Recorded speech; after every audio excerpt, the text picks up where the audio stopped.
الحمد للہ رب العالمین والصلاة والسلام علی خاتم الانبیاء والمرسلین وعلی آلہ وصحبہ ومن تبعہم بإحسان الی یوم الدین اما بعد۔ میرے اسلامی بھائیوں اور بہنوں، کتاب الفتن سے ہمارا یہ درس ہے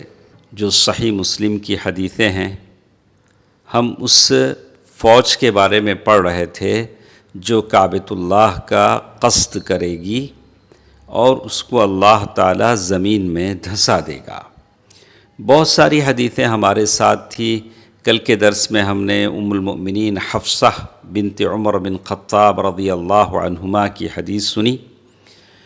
اسی سے متعلق ایک اور حدیث ہمارے ساتھ ہے جو ام المؤمنین عائشہ صدیقہ رضی اللہ تعالی عنہا سے روایت کی ہوئی ہے۔ حضرت عبداللہ بن زبیر رضی اللہ عنہ سے روایت ہے کہ حضرت عائشہ رضی اللہ تعالی عنہا نے کہا کہ رسول اللہ صلی اللہ علیہ وسلم نے نیند کے دوران، یعنی سوتے ہوئے سونے کی حالت میں اضطراب کے عالم میں اپنے ہاتھ کو حرکت دی تو ہم نے عرض کیا، اللہ کے رسول صلی اللہ علیہ وسلم، آپ نے نیند میں کچھ ایسا کیا جو پہلے آپ نہیں کیا کرتے تھے؟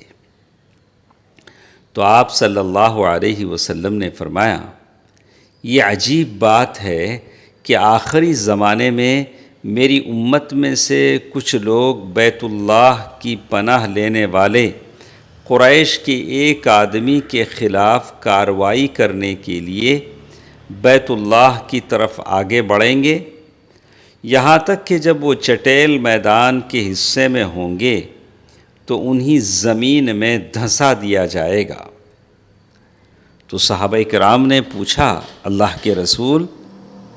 راستہ تو ہر طرح کے لوگوں کے لیے ہوتا ہے۔ آپ صلی اللہ علیہ وسلم نے فرمایا کہ ہاں، ان میں سے کوئی اپنی مہم سے آگاہ ہوگا، یعنی وہ لوگ کہاں جا رہے ہیں، وہ ان کے ساتھ کیوں جا رہا ہے، اس کو پتہ ہوگا۔ ان میں سے کوئی اپنی مہم سے آگاہ ہوگا، کوئی مجبور اور کوئی مسافر ہوگا۔ اس فوج میں آنے والا کوئی ایسا بھی ہوگا جس کو زبردستی لایا جا رہا ہو، کوئی راستہ چلنے والا بھی ہوگا، لیکن وہ سب اکٹھے ہی ہلاک ہوں گے اور قیامت کے روز واپسی کے مختلف راستوں پر نکلیں گے۔ اللہ تعالیٰ ان کی نیتوں کے مطابق ان کو اٹھائے گا۔ اس حدیث میں یہی بات کہی جا رہی ہے، ہر ایک سے اس کی نیت اور عمل کے مطابق سوال ہوگا۔ محترم حضرات و خواتین، یہ حدیث جس میں اللہ کے نبی صلی اللہ علیہ وسلم نے بتایا ہے کہ مستقبل میں ایسا ایک واقعہ ہوگا کہ امت محمدیہ میں سے ایک لشکر کعبۃ اللہ کا رخ کرے گا اور وہ سارے کے سارے زمین میں دھسا دیے جائیں گے۔ اور یہ حدیث جو کئی دن سے، لگ بھگ 3 دن سے ہمارے سامنے الگ الگ روایتوں سے ہمارے سامنے ہیں، صحیحین میں بھی موجود ہے۔ اور یہ حدیث جس کی بہت ساری راویات ہیں، ام المؤمنین ام سلمہ رضی اللہ عنہا، ام المؤمنین حفصہ رضی اللہ عنہا،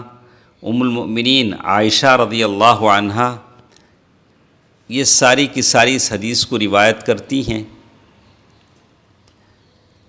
اس حدیث میں ایک لفظ ہے یعوذ۔ یعوذ کا معنی ہے جیسے ہم اللہ تعالیٰ کے پناہ میں آتے ہیں، اعوذ بکلمات اللہ التامہ، یعنی کوئی اللہ کا اس زمانے میں جب یہ واقعہ رونما ہوگا، اللہ تعالیٰ سے پناہ چاہنے کے لیے، اللہ تعالیٰ کی پناہ میں، اللہ تعالیٰ کی پناہ میں آنے کے لیے وہ کعبۃ اللہ میں چھپ جائیں گے، کعبۃ اللہ میں بیٹھیں گے، ان سے جنگ لڑنے کے لیے وہ فوج آئے گی جو دھسا دی جائے گی۔ جیسے اس حدیث کے الفاظ ہیں، خسف بہم ای ذہب بہم فی الارض، یعنی زمین میں دھسا دیے جائیں گے۔ اور یہ چیز اس سے پہلے زمانے میں بھی ہو چکی ہے، جیسے اللہ سبحانہ و تعالیٰ نے قارون کو زمین میں دھنسا دیا گیا، جیسے قارون کو زمین میں دھنسا دیا، اور اللہ کے نبی صلی اللہ علیہ وسلم کی امتی میں سے بھی ایسا اللہ کے نبی صلی اللہ علیہ وسلم کی امت کے لوگوں میں بھی یہ چیز پیش آئے گی، جیسے اللہ کے نبی صلی اللہ علیہ وسلم نے فرمایا قوم یجتمعون علی الخمر، بہت سارے ایسے ہوں گے، یہ قوم ایسی ہوگی جو شراب پینے کے لیے جمع ہوں گے، اور میوزک انسٹرومنٹ بینڈ باجے بجائے جائیں گے، اور وتغنیہم القیان، گانے والیاں رقاصائیں ڈانس کریں گی، رقص کریں گی، گائیں گی، بجائیں گے، وہ اس حالت میں مگن ہوں گے فیخسف بہم، وہ زمین میں دھنسا دیے جائیں گے، اور انہی میں سے یہ وہ فوج ہے جو کعبۃ اللہ کو ڈھانے کے لیے نکلی ہے، گرانے کے لیے نکلی ہے۔ اس حدیث سے ہم کو کچھ باتیں معلوم ہوتی ہیں۔ پہلی بات تو یہ کہ ظالموں سے اپنے آپ کو دور رکھنا چاہیے، اسی لیے شیخ محترم شیخ سلیمان بن سلیم الرحیلی حفظہ اللہ نے اس حدیث کی شرح میں بتایا ہے فَلَا يَكُونُ الْإِنسَانُ مَعَ الظَّلَمَةِ وَإِنْ كَانَ عَدْلًا، آپ ظالموں کے ساتھ نہ رہیں، ان کی مجلسوں میں نہ بیٹھیں، اس لیے کہ اللہ کا عذاب ان پر نازل ہوتا رہتا ہے۔ اگر اللہ کا کوئی ایسا عذاب نازل ہو جائے تو ان کے ساتھ آپ پر بھی اللہ کا عذاب نازل ہو جائے گا۔ اسی لیے ہمارے جو سلف تھے وہ بڑا منع کرتے تھے کہ آپ بدعتیوں کے ساتھ بیٹھیں، ظالموں کے ساتھ بیٹھیں، ایسا ہو سکتا ہے کہ اس کی وہ باتیں آپ کے دل میں شبہ پیدا کر دے سکتی ہیں،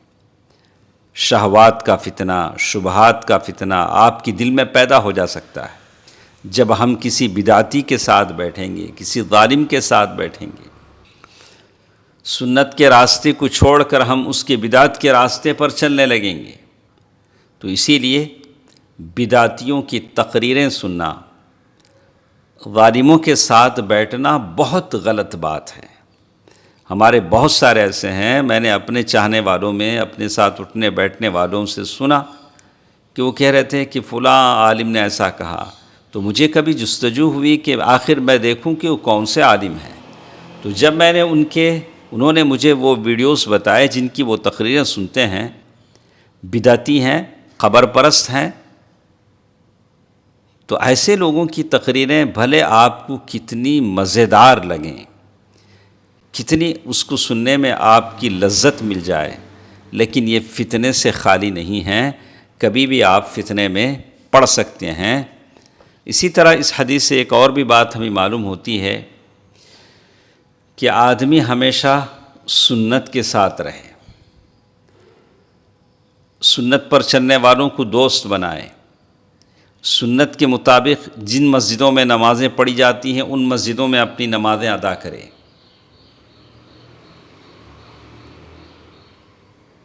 اس لیے کہ انہی کے ساتھ سلامتی ہے، بدعتیوں کے ساتھ سلامتی نہیں ہے، قبر پرستوں کے ساتھ سلامتی نہیں ہے، ظالموں کے ساتھ سلامتی نہیں ہے۔ اللہ کے نبی صلی اللہ علیہ وسلم نے فرمایا لا تزال طائفة من امتی علی الحق ظاہرین حتی یأتی امر اللہ، ایک جماعت میری ایسی رہے گی جو حق پر قائم و دائم رہے گی جب تک کہ اللہ تعالیٰ کا حکم نہیں آ جاتا۔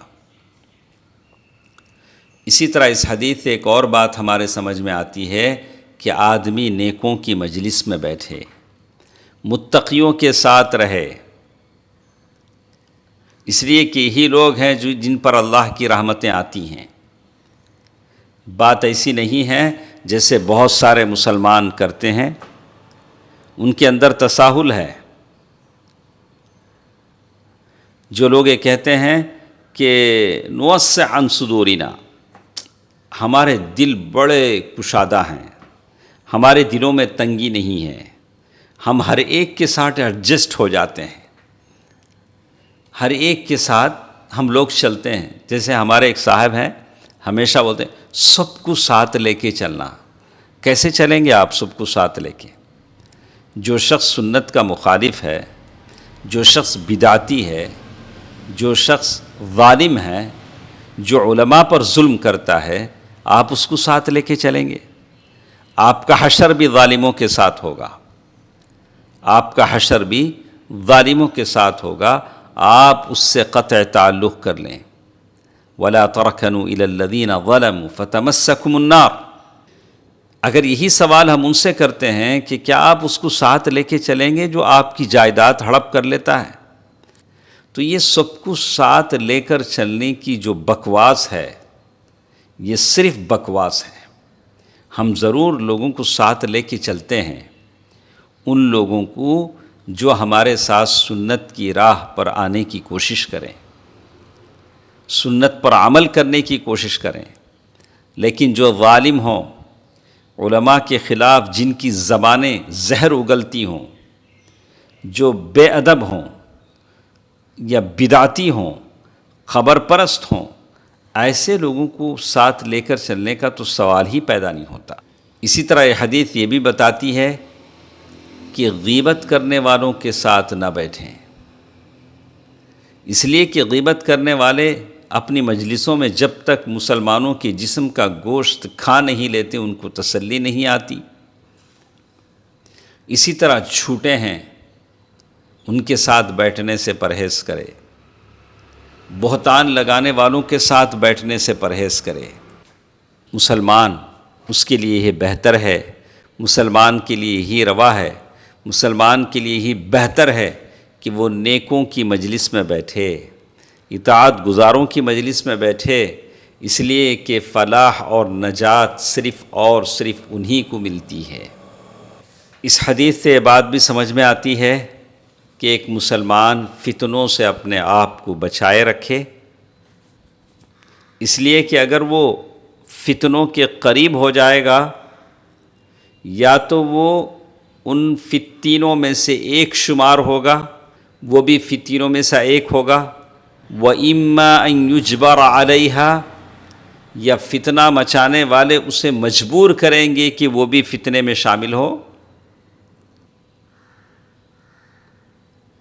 اور جب اللہ تعالیٰ کا عذاب آئے گا تو وہ بھی اس عذاب کا شکار ہوگا. تو آدمی فتنوں سے دور رہے. انشاءاللہ ہمارے ساتھ کتاب الفتن کی